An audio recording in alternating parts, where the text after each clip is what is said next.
everyone. Welcome to the newest episode of the Digital Adoption Show, Season 3. I'm your host for the episode, Tamanna, and I take care of the global growth marketing here at Whatfix. Since February is the month of love relationships, sharing, we thought we'll bring something special.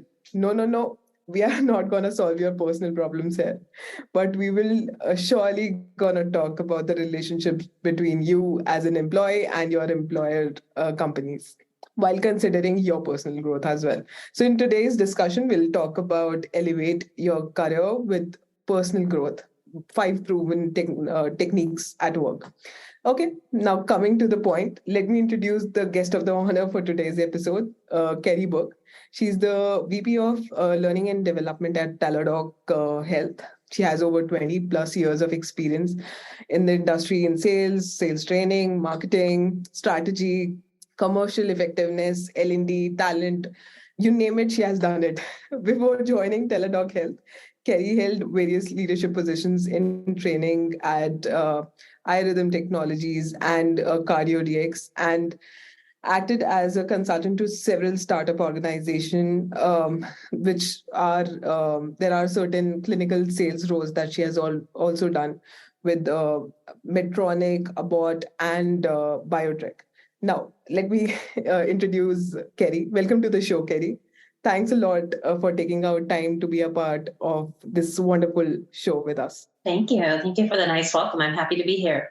Awesome. Amazing. So to initiate the conversation, let's talk about why don't just give us a brief about what is your experience as an L&D professional, the organization that you have worked with, and your journey in the L&D space so far. Sure. So L&D has definitely been a hike, a marathon, a long swim. It's like a triathlon, always going uphill.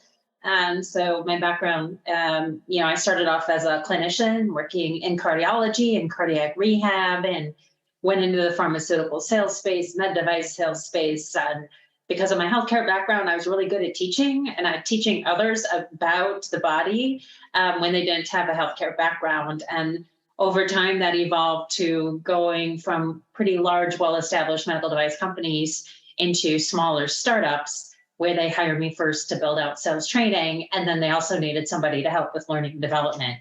So my path has been really kind of unique in how I've landed in learning and development. I still have a huge passion for sales training and sales development, but now I'm also more broadly involved with employee development, their growth, leadership development, executive presence, and coaching.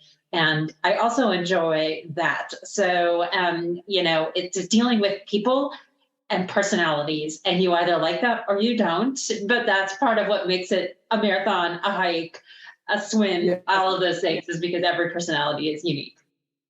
Wow, I think so. There's a lot that people will learn from you in this episode, since you come with a lot of experience. Because what I believe is it's more to do with people rather than the companies that we work for. So companies are made with people, right? So until and unless we are growing, companies will not. So let's make sure that we have that. Okay, let's warm you up for the episode. So we usually have to have this rapid fire at the end of these episodes, but we wanted that let's just try and experiment that what is that one thing that comes to your mind. Let's talk about that. What's the craziest dare you have ever took?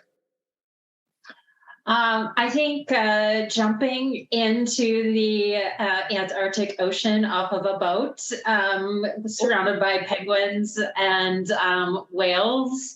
And I was tied so that when I jumped in, somebody could pull me back, because that's how fast the waters were moving. It was a polar plunge in Antarctica. It's probably the biggest dare I have ever done. Oh, I can just imagine that. And this sounds really crazy. But I'm sure you would have got an amazing experience as well. Yes, I have a lot of photos to document the experience. Oh, awesome. I think so. I'll personally love to see that, because that kind of dare, I'm sure I can't do that. That's not for everybody. Yeah, true. I think so. That's how you are L&D leader, right? You know how to make people learn, do stuff which they don't even think of. Yeah. Okay, awesome. Coming to the second point, what has been on your to-do list the longest? Oh, probably finishing my doctoral dissertation. And so I'm working on research on women and influence in the workplace. And if anybody has done their PhD, they know that it can be a years long process. And so I can't wait until that's permanently deleted off of the to-do list. It's on my mind every single day. Oh, at least I hope that comes to an end soon. Me Okay. too. Okay. What's the craziest thing that you have ever done? I mean, outside of jumping into freezing cold water in Antarctica, I think probably another crazy thing that I've done is skydiving. I've been skydiving several times, and bungee jumping, which most people don't do either. I'm a thrill seeker, so and I did it I bungee jumped in a parking lot in Florida, where most people don't bungee jump. So little crazy. Can't say I'm happy I did that, but I did do it. So.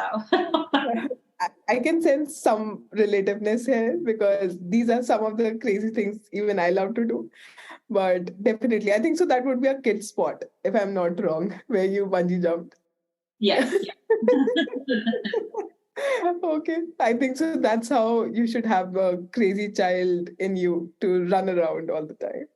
Yeah. Okay. Coming to the last question of this rapid fire round, what have you been excited about this week? I'm headed to a conference next week with a bunch of learning and development professionals that I'm really excited.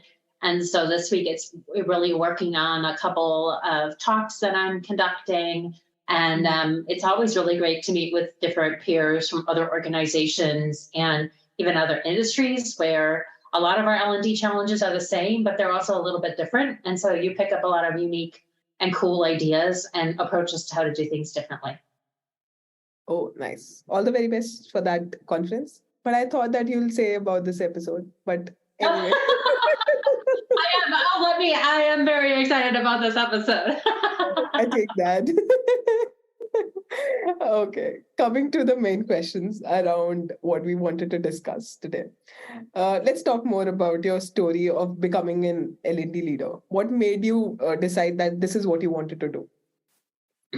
So the analogy I always use with my team and talking about it is like an 8-lane highway. Like sales training to me felt like a 2-lane highway. Like you're only changing lanes a little bit and it's, it can be a little bit of the same, but in learning and development, you can drive down any lane of an 8-lane highway and have a totally different day. You could be on the onboarding highway, leadership development highway, mentoring highway, talking about innovation highway, storytelling, even compliance. So every day is a different day, but the concepts and the focus of what you're trying to do is the same. You're trying to establish a learning culture. You're trying to develop your employees and allow them to grow and to connect with them. But as an L&D leader, I get to do that driving a lot of different ways. And, I always say, like, sometimes you have speed bumps. Sometimes the road is in really bad condition. Sometimes you're swerving to avoid something else. But you always get to go from point A to point B. And hopefully you've taken a lot of other people with you on that journey and you've improved their career and grown them as a person. And so that I really thrive in that environment. And I think it's pretty exciting. In fact, that's what life is all about. Until unless there's a twist of adventure, we can't really grow, right? And I really love the way your quote says, work hard and be nice to people, because people ideally support each other while we grow together. Yeah, exactly. Yeah. Okay. Next question. A lot of times we have seen that employees don't understand that personal growth is always linked to the professional growth. What are your thoughts on this? People always say, like, I'm different at work than I am at home, and you are. You know, you don't show up to work with bedhead in your pajamas most of the time. Now with the pandemic, some of us are still coming to work in our pajamas, and maybe with a little bedhead. But I think, you know, you are two different people, but a lot of how what you believe and how you act and what's important to you from like an ethos, morality, like how you want to live your life is very similar. So in general, most of us want to grow. We want to be better at our jobs and we want to be better in our personal lives. Like this is why there's so much, you know, tools and things out there with how to be more organized, how to finish projects, you know, how to reading books, all of that. So, you know, I think that while we may behave differently personally and professionally, what's up here and what we grow in our brain and grow in how we think and approach people and build relationships and all of that goes between both our work life and our personal life. I also think that, you know, every moment is a learning opportunity. Even walking around the grocery store and watching how people interact is a moment to understand how people think, listen, communicate, and all of that. And you can do the same thing at work. You know, I learned a lot about leadership development just by watching people in meetings talk to each other. So I think that they both can be very much connected. And it's really what you take from that to change. And then the other key piece of that is having a good amount of self-awareness and knowing what you're good at, what you're not good at, how your behaviors are interpreted, and what are the things that you need to do differently in order to move ahead and to grow your skills. Yep. I think so that's one of the greatest lessons if someone can learn from what's happening around you. That's one of the artists used to say that whatever you paint today is the vision that you see while you are roaming around. And until and unless you learn that, then you won't be able to grow as an artist as well. An artist is more of like a futuristic approach to what you are seeing today. That's what I have been following throughout my career as well. But I think so great insight. Do you have any story in your mind that you think you would like to share with our listeners where a great leader was evolved by learning at work? Yeah, I can think of a few, but I'll put them in the bucket of watching people really evolve their emotional intelligence and their ability to connect with people. And you know, you'll say that don't cry at work. There's no emotions at work.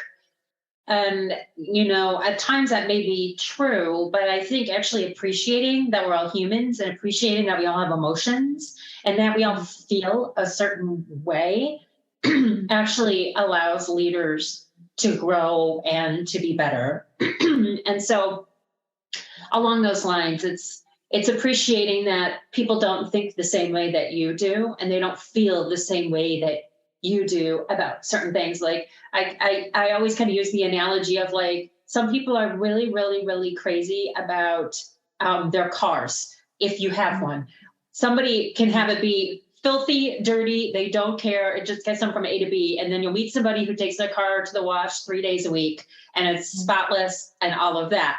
But if you don't validate that both are solid methods of transportation, you know, like you're saying that the other person is less than you because they don't keep their car as clean. And I think, you know, I've watched some leaders really evolve where they finally get to see like, just because their car isn't as clean as mine doesn't mean that they're any less of a person and they're not, you know, not to be respected and all that. And in fact, I should think about why they think that way and how it could teach me something different. So just using the little car analogy, I think is a great example of how leaders can really evolve. If we think that there's only one way to do something and that everybody needs to think the same way that we do and respond with the same type of passion about a clean car versus a dirty car, like we're missing out on the opportunity to grow. So I think even as general employees trying to grow and understand, it's realizing like you are you and you are only you. And there are very few people in the world who even think remotely like you. In fact, there's nobody in the world that thinks remotely like you. And, you know, you've got to learn to understand and appreciate everybody around you and appreciate their point of view, their feelings, and the kind of car they drive, whether it's spotless or dirty. That's right. What do you think, while we talk about leadership growth and people evolving from the peers that you have, what do you think, technology, how can technology play an important role while we learn from these? There are concepts around digital transformation, digital adoption, software adoption. There are people who talk about learning in the flow of work. What do you think about that? And how people should interlink the technology learning in their day-to-day lives as well? I think number one is realizing that we are, just by even Googling something or looking up something on Wikipedia, we are learning. And so there's a lot of functions that we do that are learning. I think technology is critical. I'm reaching this phase in my life where I'm like not up to speed on all the newest things. Mm-hmm. And I'm like, what is that? And then I'll encounter somebody who has never heard of Venmo or PayPal. And I'm like, wait, like what? What? And so I'm in this weird spot where I really, really, really appreciate technology, and also recognize there's a lot I don't know and understand, and also recognize that there's a lot of people who actually don't know and aren't familiar with it. So I think the first thing is realizing that anytime we're on our computers, we have an internet browser open, and most of us have multiple tabs open. In each one of those tabs, we're learning something, and we're doing something. Whether we're in our company systems, or we're in our personal email, or we just have CNN News or something like that on the tab, we are learning as we are doing.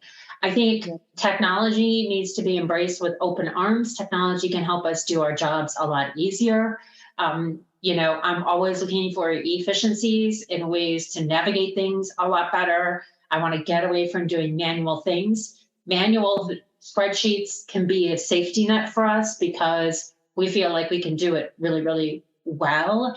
And we very rarely spend the time thinking about how to automate, when that could literally save us hours if we took the time. So sometimes you have to invest the time to find the efficiencies, and that all happens in the flow of work.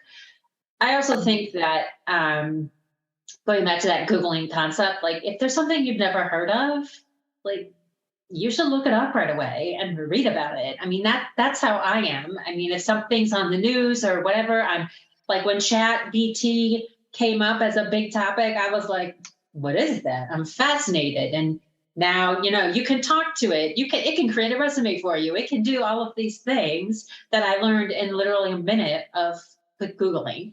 So I think it's really important to embrace the technology that's in front of us. It's really important to learn about other technology. I think it's important too to think about, what are we doing right now? Like if you're doing your bills and you're paying your bills, like, is there a way that you could automate that? Have you ever thought about Googling, like, what's an easier way to do my bills? And, you'll find all sorts of things. No, so it's the learner thinking mindset of always trying to find a way to make things easier for you that I think really drives learning in your day to day. I think so. That's why these concepts are there, to make sure that things are easier for the end users as well. That's what they claim, but yeah, I think so. That's how we are also learning, and we are also evolving. Okay, the last question of this episode: what do you feel employees should contribute to an employee's personal growth? How can companies actually do that? Well, I think the first thing I'll say is that an employee is responsible for their career growth. They shouldn't be looking to their company to say, you should do all of this for me, company. So I think an employee needs to find the time to understand what resources are available to them, because every company is different. Every company has different programs and tools and all of that. So I think the employee needs to be driven enough to not have it handed to them in a box, but to go out, ask questions, engage, learn more.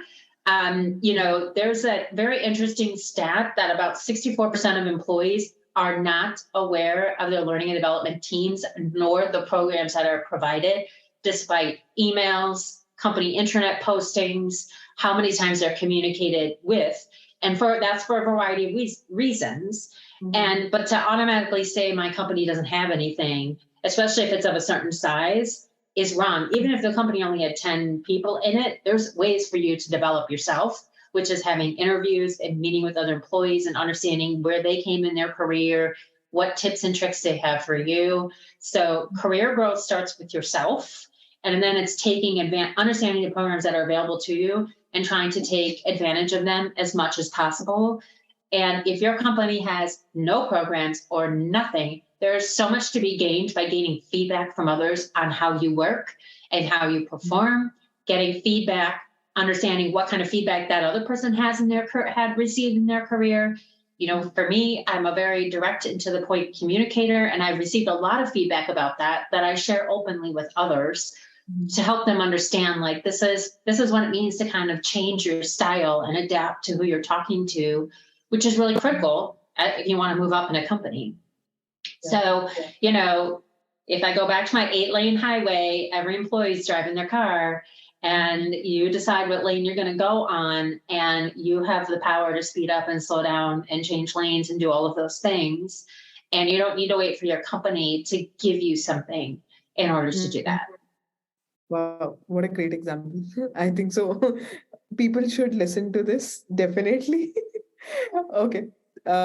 Thanks a lot, Carrie, first of all, because this entire episode was so much filled with real life things that we all go through. And one of the major things that I've seen is that people usually tend to forget that we shouldn't be dependent on others. We should ideally be dependent on ourselves, because we are the ones who have to get these things sorted. So what a fantastic episode. I'm sure there's a lot that our listeners would love in this particular episode, plus the 5 techniques. I'll say the questions were around the different things that people can learn in their workplace culture, and how beautifully you told the story of how you're driving your car, how you're maintaining that car. It's just a one real life example. I think so everyone, any geography that we are in, we will be able to relate to that as well. So great insights, Carrie. Thanks a lot again for coming on the show. As a parting thoughts, would love to know, Carrie, what is your personal motto to success?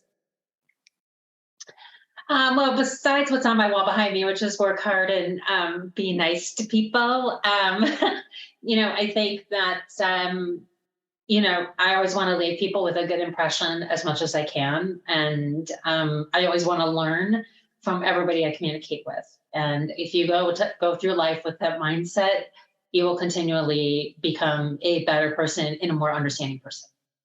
Oh, amazing. I think so that's a personal learning, or you can say that a professional learning in your personal growth. Yes. So definitely. So Carrie, if our listeners would like to reach out to you, how they can do that? Sure, they can find me on LinkedIn. I should be pretty easy to find. You can message me there. I'm always happy to connect and network. Okay, amazing. So thanks a lot, Carrie, once again.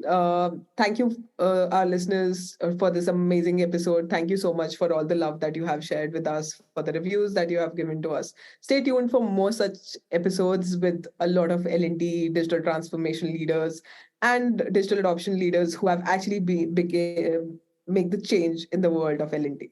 So stay tuned for more such episodes.